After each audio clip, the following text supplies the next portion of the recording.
लाल भोपळा. आज आपण साधी सिंपल अशी लाल भोपळ्याची भाजी बघणार आहोत. तुम्ही तुमच्या आहारात लाल भोपळ्याचे नियमित सेवन केल्यामुळे लाल भोपळा हा वजन नियंत्रण राहण्यास मदतही करतो. लाल भोपळ्यामध्ये भरपूर असे फायबर्स असल्यामुळे आपल्याला भूकही लागत नाही. शिवाय कॅलरीजचे प्रमाणही लाल भोपळ्यामध्ये कमी असते, त्यामुळे फॅट्स वाढत नाहीत. लाल भोपळा हा चवीला गोड असला तरी त्यामध्ये साखरेचे प्रमाण हे कमीच असते. मधुमेहाची समस्या कमी करते लाल भोपळा, त्यामुळे तुम्ही तुमच्या आहारात लाल भोपळ्याचा वापर केलाच पाहिजे. शिवाय डोळ्यांसाठीही लाल भोपळा खूप उपयुक्त आहे, कारण त्यामध्ये व्हिटॅमिन ए असते. अशा प्रकारे लाल भोपळ्याचे भरपूर असे फायदे आहेत. चला मग आज आपण साधी सिंपल अशी लाल भोपळ्याची रेसिपी बघणार आहोत. मी इथे एक छोटा असा लाल भोपळा अख्खा घेतला आहे. इथे आपण भोपळा चिरण्यापासून सुरुवात करणार आहोत. आता हा भोपळा आपल्याला निम्मा चिरून घ्यायचा आहे. मी इथे तुम्हाला अर्ध्या भोपळ्याची भाजी करून दाखवणार आहे. इथे आपल्याला हा भोपळा चिरून घेतलेला आहे. आता ह्या भोपळा कट करून घ्यायचा आहे व इथे बारीक अशा फोडी करून घ्यायच्या आहेत. आता ह्या लाल भोपळ्याच्या बिया आपल्याला साईडला करून घ्यायच्या आहेत. आता हा लाल भोपळा थोडासा कवळा आहे, त्यामुळे ह्याचे साल जास्त जाड नाही, कारण का लाल भोपळ्याचे साल हे खूप कडक असते. आता इथे आपल्याला लाल भोपळ्याचे बिया हे काढून घ्यायच्या आहेत व मागचे जे साल असते तेही आपल्याला काढून घ्यायचे आहे भोपळ्याचे. आता हे लगेच निघत आहे हे साल, नाहीतर जास्त मोठा भोपळा असला की त्याचे साल कडक असते, ते लगेच निघत नाही. सहजपणे असा हे भोपळ्याचे साल निघत आहे. आता हे भोपळ्याचे साल आपल्याला काढून घ्यायचे आहे. जर तुम्हाला हा कवळा असल्यामुळे जर साल ठेवायचे असेल, सालीसकटही तुम्ही या लाल भोपळ्याची भाजी करू शकता. बिया आणि साल आपल्याला हे सगळ्या भोपळ्याच्या काढून घ्यायच्या आहेत व एकदम बारीकही फोडी करायच्या नाही, मीडियम असे आपल्याला हे भोपळ्याच्या फोडी करून घ्यायच्या आहेत. हा भोपळा लाल भोपळा हा शिजतोही पटकन. अशा प्रकारे मी ह्या भोपळ्याच्या फोडी करून घेणार आहे.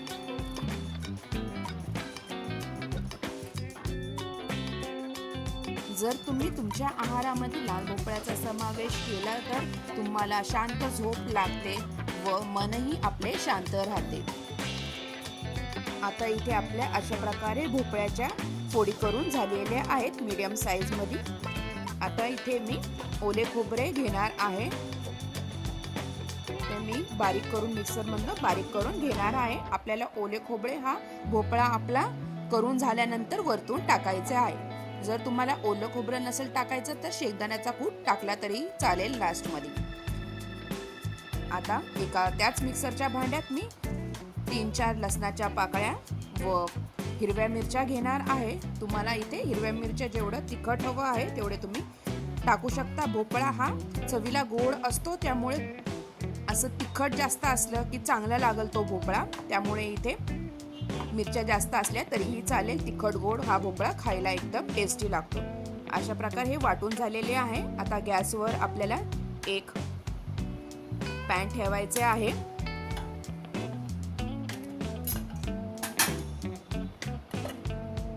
आता ह्या पॅन मध्ये मी थोडेसे तेल टाकणार आहे. तेल हे गरम झाले की आपल्याला इथे फोडणी द्यायची आहे. फोडणीसाठी मी इथे मोहरी टाकणार आहे. मोहरी टाकल्यानंतर ही आपल्याला मोहरी तडकून द्यायची आहे.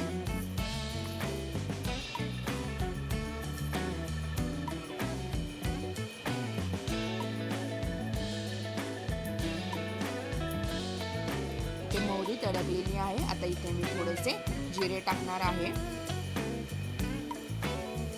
व इथे मी काही कढीपत्त्याची पानं घेतलेली आहेत, तेही आपल्याला इथे टाकायचे आहे. व आपण जे लसूण व मिरचीचे वाटण वाटले होते ठेचा, तो आपल्याला या फोडणीमध्ये टाकायचा आहे व परतून घ्यायचा आहे चांगला.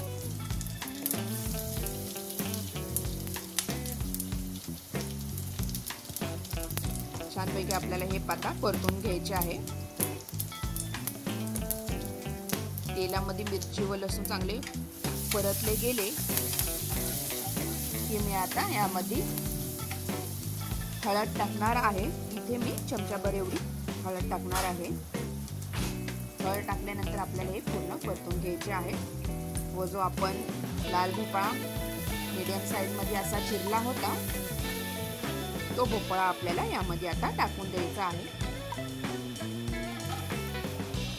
व या मसाल्यामध्ये चांगले परतून घ्यायचे आहे. आपल्याला लाल भोपळा हा शिजायला वेळ लागत नाही. आपल्याला एकदम पिठल्यासारखेही शिजवायचे नाही. हा भोपळा छानपैकी हा मिक्स झाल्यानंतर झाकण लावून आपल्याला हा असाच थोड्या वेळ शिजून द्यायचा आहे. 5-10 मिनिटं हा भोपळा. 5 मिनिटानंतर अजून तुम्ही इथे बघू शकता छानपैकी असा परतला गेलेला आहे. तर मी अजून हा भोपळा शिजून देणार आहे 5-10 मिनिटं.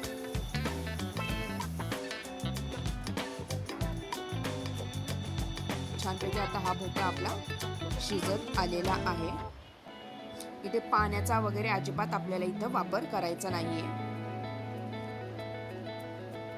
तर मी चवीनुसार इथे मीठ टाकणार आहे.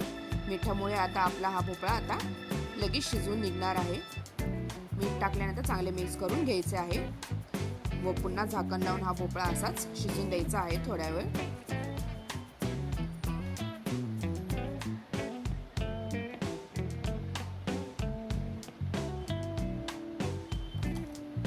छान 5-10 मिनिटानंतर मी बघितले आता हा भोपळा आपला चांगला आतला शिजलेला आहे. तुम्ही इथे बघू शकता भोपळा चांगला शिजलेला आहे. मऊ असा झालेला आहे. तर जास्त शिजून देऊ नका नाही तर पूर्ण गाळ होतो या भोपळ्याचा. आता जे आपण खोबऱ्याचे वाटण वाटले होते ते आता यावरतून टाकायचं आहे. तुम्ही इथे शेंगदाण्याचा कुटाचा वापर केला तरीही चालतो.